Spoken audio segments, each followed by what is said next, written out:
ಅಪ್ಪ ಅದು ಅಮ್ಮನಿಂದ ಒಂದು ಸಣ್ಣ ತಪ್ಪಾಗಿದೆ. ಪಾಪಣ್ಣ, ಈ ಸೈಜಿಗೆ ಸಣ್ಣ ತಪ್ಪು ಲೆಕ್ಕಕ್ಕಿಲ್ಲ ಕಣೋ.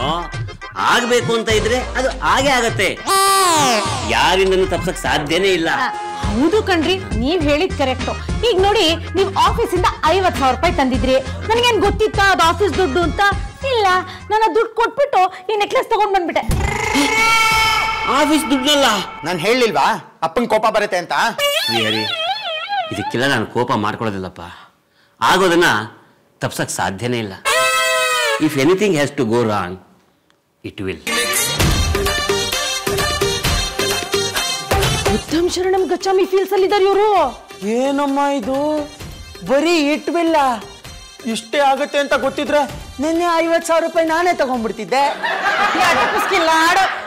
ಏನ್ ಆಶ್ಚರ್ಯ ಇದು, ಮಾವ ಏನೂ ಅನ್ಲಿಲ್ಲ. ಆಫೀಸ್ ಹಣದ ಗತಿ ಪಾಪು ಚೌಕಾಸಿ. ಇದಕ್ಕೇನೆ ಹ್ಯಾಪಿ ಕಪಲ್ ಅಂತ ಹೇಳೋದು. ಆಫೀಸಿಂದು 50,000 ರೂಪಾಯಿ ನಾನು ಈ ನೆಕ್ಲೆಸ್ ಮೇಲೆ ಉಡಾಯಿಸಿದ್ರು ಒಂದೇ ಒಂದ್ ಮಾತು ನನ್ಗೆ ಅನ್ಲಿಲ್ವಲ್ಲ. ಯಜಮಾನ್ರಷ್ಟು ಒಳ್ಳೆಯವರು ಯಾರು ಇಲ್ಲಪ್ಪ. ಆದ್ರೆ ಟುಮಾರೋ ವಾಟ್ ಹ್ಯಾಪನ್ ಆಗುತ್ತೆ? Who knows? ಮಮ್ಮಿ ನಿಮ್ಮೆ ಇಷ್ಟೊತ್ತೆ ಪಾಪಣ್ಣ ಇಲ್ಲಿ? ಗೊತ್ತಿಲ್ಲ.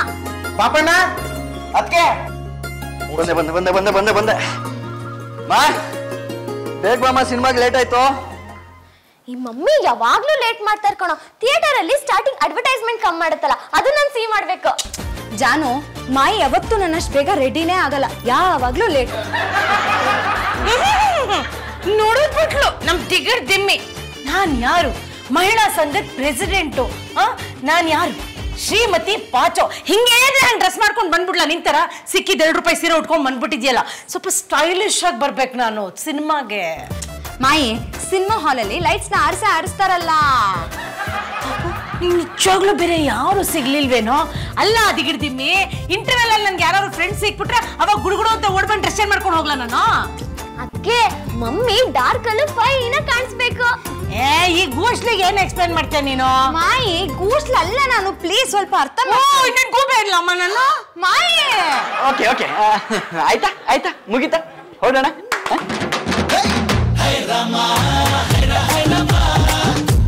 ಅಪ್ಪ, ನೀನು ಬಂದಿದ್ರೆ ಚೆನ್ನಾಗಿರೋದು. ಇದಪ್ಪ, ನನಗೆ ಮೂಡಿಲ್ಲ. ಅಲ್ಲ ರೀ, ನಿಮ್ನ ಬಿಟ್ಟು ನಾವು ಹೊಟ್ಟೋದ್ರೆ ನಿಮಗೆ ಬೇಜಾರಾಗಲ್ವಾ? ಇಲ್ಲ ಕಣೆ, ಆಗೋದನ್ನು ತಪ್ಸೋದಕ್ಕೆ ಯಾರಿಂದನೂ ಸಾಧ್ಯ ಇಲ್ಲ. ಎಂತ ಫಿಲಾಸಫಿ ಹಿಡ್ಕೊಂಡಿದ್ದೀರಾ ನೀವು. ಇವತ್ತು ಕೂಡ ನಮ್ಗೆ ಇದರಿಂದ ಹೆಲ್ಪ್ ಆಗ್ತಾ ಇದೆ. ಇದು ಬರೀ ನನ್ನ ಫಿಲಾಸಫಿ ಅಲ್ಲ, ಎಲ್ರಿಗೂ ಅನ್ವಯಿಸುತ್ತೆ. ಹಾಗಾದ್ರೆ ನಾವು ಸಿನಿಮಾಗೆ ಹೋಗಿ ಬರೋದಾ? ನೀವೇ ಸಿನಿಮಾಗೆ ಹೋಗ್ಬೇಕು ಅಂತ ಇದೆ, ಅದನ್ನು ಯಾರಿಂದನೂ ತಪ್ಸೋದಕ್ಕಾಗಲ್ಲ. ಹೋಗಿ ಬನ್ನಿ. ಮಾವನಿಗೆ ತುಂಬಾ ಬೋರ್ ಆಗ್ಬೋದೇನೋ. ಮಾವ, ಪಲ್ಯ ಮಾಡಿಟ್ಟಿದ್ದೀನಿ, ಬ್ರೆಡ್ ಜೊತೆ ತಿನ್ಬಿಡಿ. ಅದೇನು ತಿನ್ನಕ್ ಬ್ರೆಡ್ ಇದೆ ಅಂತ ಸ್ಪೆಷಲ್ ಆಗಿ ಹೇಳ್ತಾ ಇದ್ಯಾ? ಅದನ್ ಬಿಟ್ಟು ಬೇರೆ ಏನಿರುತ್ತೆ ನಮ್ಮ ಮನೇಲಿ? ಬ್ರೆಡ್ ತಿನ್ನೋ ಯೋಗ ನನ್ನ ಹಣೆಯಲ್ಲಿ ಬರ್ದಿದ್ರೆ ಅದನ್ನ ಯಾರಿಂದನೂ ತಪ್ಸೋದಕ್ಕಾಗಲ್ಲ. ಹೋಗ್ಬಿಟ್ಟು ಬನ್ನಿ. Okay bye. ಇಲ್ಲಿ ಹೋಗ. ಚೂರಿ ಚೆನ್ನಾಗಿದೆ, ನಿಂದೇನಪ್ಪ? ಹೌದು, ನಾನು ಚೂರಿ ಚೆನ್ನ. ಸರಿ ಸರಿ, ಇದನ್ನ ಮಡಚಿ ಜೇಬಲ್ಲಿ ಇಟ್ಕೋ. ಇದನ್ನ ಜೇಬಲ್ಲಿ ಇಟ್ಕೊಳ್ಳೋ ಕಳ್ಳ ತಂದಿದ್ದು. ಸರಿ, ಏನು ವಿಷಯ? ನಾನು ಕಳ್ಳ ನಿನ್ನ ಕೊಲ್ಲೋಕಂತ ಬಂದಿದ್ದೀನಿ. ಆಗೋದನ್ನ ತಪ್ಸೋದಕ್ಕೆ ಯಾರಿಂದನೂ ಸಾಧ್ಯ ಇಲ್ಲಪ್ಪ.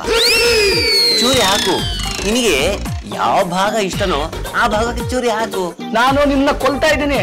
ಕೊಲ್ಲು, ಆದ್ರೆ ಯಾಕೆ ಕೊಲ್ತಾ ಇದ್ದೀನಿ ಅಂತ ಹೇಳ್ಬಿಟ್ಟು ಕೊಲ್ಲು. ನನಗೆ ನಿಮ್ ಮನೇಲಿರೋ ಚಿನ್ನ ಬೇಕು, ಒಡವೆ ಬೇಕು, ದುಡ್ಡು ಬೇಕು. ನನ್ನನ್ನು ಯಾಕಪ್ಪ ಕೊಲ್ಬೇಕು?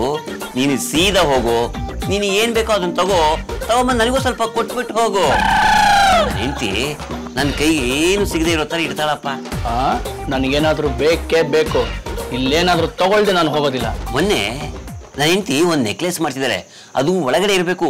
ಹೋಗಿ ನೋಡು, ಇದ್ರೆ ತಗೊಂಡ್ ಬಾ. ನೀವು ಸುಳ್ಳು ಹೇಳ್ತಾ ಇಲ್ಲ ತಾನೆ? ಹತ್ರ ಬಾ, ಎದುರ್ಕೋಬೇಡ. ನೋಡಪ್ಪ, ಆಗೋದನ್ನ ತಪ್ಸೋದಕ್ಕೆ ಯಾರಿಂದನೂ ಸಾಧ್ಯ ಇಲ್ಲ. ನೋಡು, ಇಂಥದಕ್ಕೆಲ್ಲ ಚೂರಿನ ಬಳಸಬಾರ್ದು.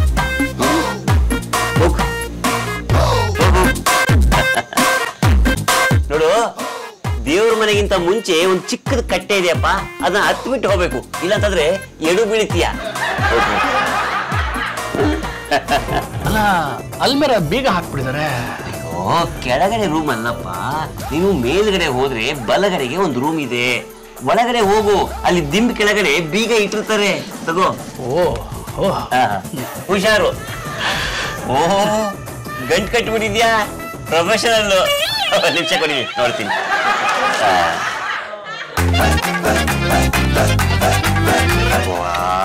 ಎಷ್ಟು ಚೆನ್ನಾಗಿದೆ ಅಲ್ಲ ಸರ್ ನೆಕ್ಲೆಸ್. ಇಷ್ಟ ಆಯ್ತಾ? ಬಹಳ ಇಷ್ಟ ಆಯ್ತು, ತುಂಬಾ ಚೆನ್ನಾಗಿದೆ ಅಲ್ವಾ? ಈ ತರದನ್ನ ನೀನ್ ಹೆಂಡತಿಗೂ ಮಾರ್ ಸಾಕಯ್ಯ. ಅಷ್ಟು ಅದೃಷ್ಟ ನಮ್ಗೆಲ್ಲಿದೆ ಸ್ವಾಮಿ. ಇದನ್ನ ಮಾರಿದ್ರೆ ಒಂದು ತಿಂಗಳು ನಮ್ ಜೀವನ ಆರಾಮಾಗಿ ನಡೆದಾಗತ್ತೆ. ನೋಡಪ್ಪ, ಬಜಾರ್ಗೆ ಹೋದ್ರೆ ಅಲ್ಲಿ ಗೋವಿಂದಪ್ಪನ ಅಂಗಡಿ ಅಂತ ಇದೆ, ಅವನು ಈ ತರದ ಐಟಮ್ ಎಲ್ಲ ತಗೊಳ್ತಾನೆ, ಅದಕ್ಕೆ ತಕ್ಕ ಹಾಗೆ ಸ್ವಲ್ಪ ಜಾಸ್ತಿನೇ ದುಡ್ಡು ಕೊಡ್ತಾನೆ, ಆಯ್ತಾ? ಹೋಗ್ ಕೊಡು. ಆಮೇಲೆ ನಿನಗೆ ಕಷ್ಟ ಆದ್ರೂ ಪರವಾಗಿಲ್ಲಪ್ಪ, ಇದರಲ್ಲಿ ಚಿಕ್ಕದಾದ್ರೂ ಒಂದು ನೆಕ್ಲೆಸ್ನ ಮಾಡಿಸಿ ನೀನ್ ಹೆಂಡತಿಗೆ ಹಾಕು. ಎಲ್ಲಾರ ಮನೇದು ನಿಮ್ ತರ ಒಬ್ರು ಇದ್ಬಿಟ್ರೆ ನಮ್ ಕಳ್ತನ ಬಹಳ ಸುಲಭ ಆಗ್ಬಿಡುತ್ತೆ. ನಾನಿನ್ನು ಬರ್ಬಹುದಾ? ಒಂದ್ ನಿಮಿಷಪ್ಪ, ಗಂಟು ಕಟ್ಕೊಡ್ತೀನಿ, ಒಬ್ಬ. ಯಾಕಪ್ಪ ಇನ್ನು ಇಲ್ಲೇ ನಿಂತಿದ್ಯಾ? ಹೊರಡು. ಸರ್ ಬಾಗಿಲ್ನ ಬಿಗಿಯಾಗಿ ಹಾಕೊಳ್ಳಿ. ಯಾರಾದ್ರೂ ಕಳ್ಳನ ಮಕ್ಕಳು ನುಗ್ಬಿಟ್ರೆ ಕಷ್ಟ ಆಗೋಗುತ್ತೆ. ಯಾರಿಗೆ ಕಷ್ಟ? ನೀವ್ ಒಳ್ಳೆ ಕುರಿ ತರ ಎಲ್ಲರನ್ನೂ ಒಳಗ್ ಬಿಡ್ತಾ ಇದ್ದೀರಾ, ಈಗ ನಾನ್ ಬಂದಿಲ್ವಾ? ಆಯ್ತಾಯ್ತು, ನಾನು ಹಾಕೊಳ್ತೀನಿ, ನೀನು ಹೊರಡು. ಆ ಕಡೆ ಹೋಗಿ ಯಾಕಪ್ಪ ಅಲ್ಲಿಗಿಲ್ಲಿ ಮುರ್ಕೊಳ್ತೀಯಾ? ರಾಜಮಾರ್ಗದಲ್ಲೇ ಹೋಗು. ಓಕೆ ಸಮಯ ಬರ್ತೀನಿ. ಹುಷಾರು.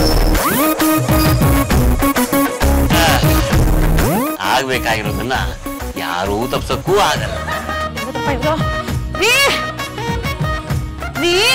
ಏನೇ ನಾವಿಲ್ದಿದ್ದಾಗ ಮನೆಗೆ ಯಾರು ಬಂದಿದ್ರಾ? ಹೌದು, ಯಾರು? ಕಳ್ಳ ಬಂದಿದ್ದ. ಅಯ್ಯೋ ಯೋಚನೆ ಮಾಡ್ಬೇಡ ಕಣೆ, ಬಂದ ಹೋದ. ಏನು ಕಳ್ಳನ ನಿಮ್ ಮನೆಗ್ ಹೇಗ್ ಸೇರ್ಸದ್ರಿ ಮಾವ? ನಾವು ಸೇರ್ಸೋ ಅಷ್ಟಿಲ್ಲ, ಅವರೇ ಸೇರ್ತಾರೆ. ರೀ ಅವ್ನ್ ಕಳ್ಳ ಅಲ್ವೇನ್ರಿ? ಏನಾದ್ರೂ ಹೆಚ್ಚು ಕಮ್ಮಿ ಆದ್ರೆ ಆಗೋದನ್ನ ತಪ್ಸೋದಕ್ಕೆ ಯಾರಿಂದನೂ ಸಾಧ್ಯ ಇಲ್ಲ, ಅಲ್ವಾ ಪಾಚು? ಏನ್ ತಗೊಂಡ್ ಹೋದ ಅವನು? ನೆಕ್ಲೆಸ್ ತಂದು ತೋರಿಸಿದ, ತಗೊಂಡು ಹೋದ. ಪರಮೇಶ್ವರ, ನನ್ ನೆಕ್ಲೆಸ್ ತಗೊಂಡ್ ಹೊಟ್ಟೋದ್ನೇನ್ರಿ? ಏನಪ್ಪಾಗಿದೆ ನಿನ್ಗೆ? ಒಳ್ಳೆ ಮಂಕ್ ಬಡ್ದವ್ರಂಗ್ ಆಡ್ತಿದ್ಯಲ್ಲಪ್ಪ ನೀನು. ಅಪ್ಪ ನಿನ್ ಬುದ್ಧಿನೇನಾದ್ರೂ ನಾಯಿ ಮರಿ ವಾಕಿಂಗ್ ಕರ್ಕೊಂಡು ಹೋಗಿದ್ಯಾ ಹೇಗೆ? ಅವನನ್ನ ಹೆಂಗ್ರಿ ಬಿಟ್ರೆ ನೀವ್ ಒಳಗೆ? ಬದುಕಿನ ನಿಯಮ ಕಣೆ, ಏನಾದ್ರೂ ಆಗೋದಿದ್ರೆ ಅದನ್ನ ತಪ್ಸೋದಕ್ಕೆ ಯಾರಿಂದನೂ ಆಗಲ್ಲ. ಅವನ್ ತಗೊಂಡ್ ಹೋಗ್ಬೇಕು ಅಂತ ಇತ್ತು, ತಗೊಂಡ ಹೋದ. ವಾಟ್ ಮಮ್ಮಿ ಇದು? ಅಂಕಲ್ ಫಿಲಾಸಫಿ ಎಲ್ಲ ಟಾಕ್ ಮಾಡಕ್ ಸ್ಟಾರ್ಟ್ ಮಾಡ್ಬಿಟ್ಟಿದ್ದಾರೆ. ನಿಮ್ಮೆ ಮಮ್ಮಿ ಸೈಲೆಂಟ್ಗೆ ಮಾಡಮ್ಮ ನೀನ್ ದಯವಿಟ್ಟು. ಅಲ್ಲ ರೀ, ಕಳ್ಳ ಅರ್ಧ ಲಕ್ಷದ ನೆಕ್ಲೆಸ್ ತಗೊಂಡೋಗ್ಬೇಕಾದ್ರೆ ನೀವ್ ಸುಮ್ನೆ ಇದ್ರಲ್ಲ, ಏನಪ್ಪ ಆಗಿದೆ ನಿಮ್ಗೆ? ಮೊದ್ಲು ಪೊಲೀಸ್ ಕಂಪ್ಲೇಂಟ್ ಕೊಡ್ಬೇಕು, ಇಲ್ಲಾಂದ್ರೆ ಹೋದ ಹಾಗೆ ಅದು. ಒಂದ್ ನಿಮಿಷ, ಒಂದೇ ಒಂದ್ ಪ್ರಶ್ನೆಪ್ಪ, ನಿಮ್ಗೆ ಹುಚ್ಚೇನಾದ್ರೂ ಹಿಡ್ದಿದ್ಯಾ? ಗೊತ್ತಿಲ್ಲ. ಹಿಡಿಯೋದಿದ್ರೆ ಅದನ್ನ ತಪ್ಸೋದಿಕ್ಕೆ ಯಾರಿಂದನೂ ಸಾಧ್ಯ ಇಲ್ಲ. ಪಾಪು, ದಯವಿಟ್ಟು ಸುವರ್ಕೆ ಬಚ್ಚ ಅಣ್ಣಂಗೆ ಫೋನ್ ಮಾಡು. ಯಾಕಪ್ಪ ಈ ತರ ಮಾಡ್ತೀರಾ? Hello Shishupal sir. ಎಲ್ಲೋ ಪುಂಡ, ಸುವರ್ಕೆ ಬಚ್ಚ ಅಣ್ಣ ಬಂದೇ ಇಲ್ಲ ಇನ್ನು. ಚಪಾತಿ ಕರೆಗಾರೆ ರಾಗಿ ರೊಟ್ಟಿನೂ ಕರೆಗರೆ. ಕಳ್ಳನ್ ಮೊದಲು ನೋಡಿದ್ಯಾರು? ನಮ್ಮ ಯಜಮಾನ್ರೆ ನೋಡಿದ್ದು. ನಿಮ್ ಯಜಮಾನ್ರ ಕಳ್ಳನ ಎಲ್ಲಿ ನೋಡಿದ್ರು? ಸರ್ ಇಲ್ಲೇ ಸರ್, ಇದ್ದೇ ಮನೇಲಿ ಅವ್ರು ಮೊದಲೇ ಭೇಟಿ. ಕಳ್ಳನ್ ಜೊತೆ ಹೋಗಿದಾರ? ಏ ಇಲ್ಲ ಮೇಲ್ಗಡೆ ರೂಮಲ್ಲಿ ರೆಸ್ಟ್ ತಗೋತಿದ್ದಾರೆ. ಅಲ್ಲ, ನಾವಿಲ್ಲಿ ಬಂದಿರ್ಬೇಕಾದ್ರೆ ಅವ್ನು ಯಾಕೆ ರೆಸ್ಟ್ ತಗೊಂತ ಇದ್ದಾನೆ? ಅಷ್ಟು ಕರೀರಿ ಅವನ್ನ. ಇಲ್ಲ, ನೀವು ಬಂದಿರೋದವ್ರಿಗೆ ಗೊತ್ತಾಗಿಲ್ಲ ಅನ್ಸತ್ತೆ.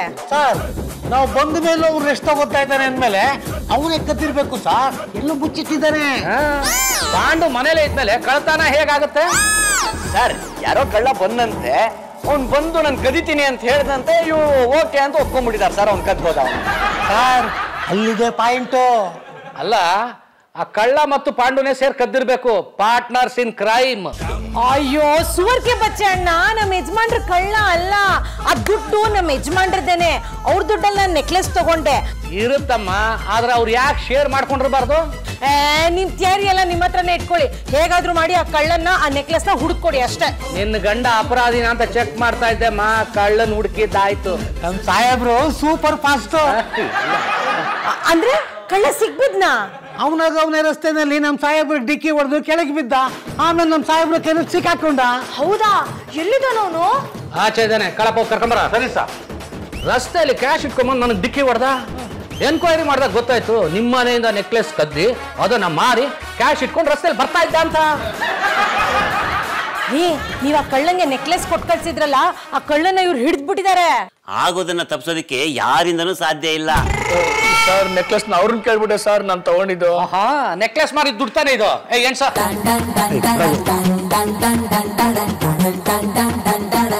ಸರ್ 50,000 ಇದೆ ಕೊಡಲೆ. ಸರ್ ಈ ನೆಕ್ಲೆಸ್ ದುಡ್ಡನ್ನ ನೀವು ನಮ್ಗೆ ಇಷ್ಟು ಬೇಕು ತಂದ್ಕೊಡ್ತಿರೋದು ತುಂಬಾ ಆಶ್ಚರ್ಯ ಆಗ್ತಿದೆ ಸರ್. ಕಳ್ಳ ನೆಕ್ಲೆಸ್ ಮಾರಿ ದುಡ್ಡು ಮತ್ತೆ ಇಲ್ಲಿ ಬರೋ ಹಾಗಾಯ್ತು. ಅಣ್ಣ ಆ ದುಡ್ಡು ನೀವ್ ನಮ್ಗೆ ಕೊಟ್ಬಿಡೋದು ವಾಸಿ. ನಮ್ಮ ದುಡ್ಡು ಕೊಟ್ಟಿದ್ದೀನಿ, ನಾಳೆ ಸ್ಟೇಷನ್ಗೆ ಬಂದು ಸ್ಟೇಟ್ಮೆಂಟ್ ಕೊಡ್ಬೇಕು. ಯಾರನ್ನೂ ನಂಬಾರ್ದು, ಅದರಲ್ಲೂ ಇಂಥ ಕಳ್ಳನ ಮಕ್ಕಳು ನಂಬಲೇಬಾರ್ದು. ಏಯ್ ರೆಡಿಯಾ? 50,000 ರೂಪಾಯಿನಲ್ಲಿ ಬೇರೆ ನೆಕ್ಲೆಸ್ ಮಾಡಿಸ್ಕೋತೀನಿ ಕೊಡ್ರಿ. ಲೇ ಇದು ಬಾಸ್ ದುಡ್ಡು ಕಣೆ. ಹಲೋ ರೀ ಪಾಂಡು, ಸರ್ ನಮಸ್ಕಾರ ಸರ್. ಬ್ಯಾಂಕಿಗೆ ದುಡ್ಡು ಕಟ್ಟಕ್ಕೆ ಹೇಳಿದ್ನಲ್ಲ, ಕಟ್ಟಿದ್ರಾ? ಇನ್ನೂ ಕಟ್ಟಿಲ್ಲ ಸರ್, ನಾಳೆ ಹೋಗಿ ಕಟ್ತೀವಿ ಸರ್. ಓ ಭಾಳ ಒಳ್ಳೆ ಕೆಲಸ ಮಾಡಿದ್ರಿ, ಬ್ಯಾಂಕಿಗೆ ಕಟ್ಟದೇ ಇರೋದು. ಅದು ನನಗೆ ಬೇಕಾಗಿತ್ತು. ನಾಳೆ ಬರ್ಬೇಕಾದ್ರೆ ಆಫೀಸಿಗೆ ತಗೊಂಬನ್ನಿ. ಹೇಗಿದ್ದು ನಾನು ಪರ್ಸನಲ್ ಅಕೌಂಟಿಂದ ಕೊಟ್ಟಿದ್ದು, ನನಗೆ ಬೇಕದು. ಸರಿ ಸರ್. ಈ ದುಡ್ಡನ್ನ ಬ್ಯಾಂಕಿಗೆ ಕಟ್ಟಬಾರ್ದಂತೆ, ತಗೊಂಡೋಗಿ ಬಾಸ್ಗೆ ವಾಪಸ್ ಕೊಡ್ಬೇಕಂತೆ. ಹಣ ನೆಕ್ಲೆಸ್ ಆಯ್ತು, ನೆಕ್ಲೆಸ್ ಕಳ್ಳಂಗ್ ಸೇರ್ತು. ನೆಕ್ಲೆಸ್ ಕ್ಯಾಶ್ ಆಯ್ತು, ಪೊಲೀಸ್ ಥೀಫ್ನ ಕ್ಯಾಚ್ ಮಾಡಿದ್ರು. ಈಗ ಮಜಾ ನೋಡಿ, ಈ ಕ್ಯಾಶ್ ಕೊಟ್ಟೋರ್ಗೆ ಅದು ಸೇರುತ್ತೆ ಇವಾಗ.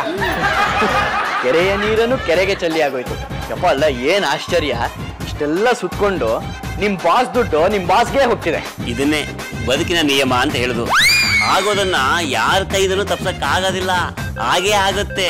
ಮತ್ ನನ್ ನೆಕ್ಲೆಸ್ ನಿನಗೆ ನೆಕ್ಲೆಸ್ ಮಾಡಿಸ್ಕೊಳ್ಳೋ ಯೋಗ ಇಲ್ಲ. ಹೌದಾ? ಸ್ವಲ್ಪ ಮೇಲ್ ಬರ್ತೀರಾ? ಮಾತಾಡ್ಬೇಕು. ಅಲ್ಲ ಎಲ್ಲ ಮುಗಿತಲ್ಲ, ಮತ್ತ್ಯಾಕೆ ಸಿಟ್ಟು? ಅಲ್ಲ ರೀ, ಆ ಕಳ್ಳನ ಮನೆಯೊಳಗೆ ಬರೋದಕ್ಕೆ ಪರ್ಮಿಷನ್ ಕೊಟ್ಬಿಟ್ಟು ನೆಕ್ಲೆಸ್ ಕದಿಯೋ ತರ ಮಾಡಿದ್ದೆ ನೀವು. ಇನ್ಮೇಲಿಂದ ಕಳ್ಳರನ್ನೆಲ್ಲ ಮನೆಯೊಳಗೆ ಸೇರಿಸ್ತೀರಾ? ಯಾವ ಟೈಮಲ್ಲಿ ಏನಾಗುತ್ತೆ ಹೇಳಕ್ ಆಗಲ್ಲ. ನಾನ್ ಹೇಳ್ತೀನ್ರಿ, ಬದುಕಿನ ನಿಯಮ.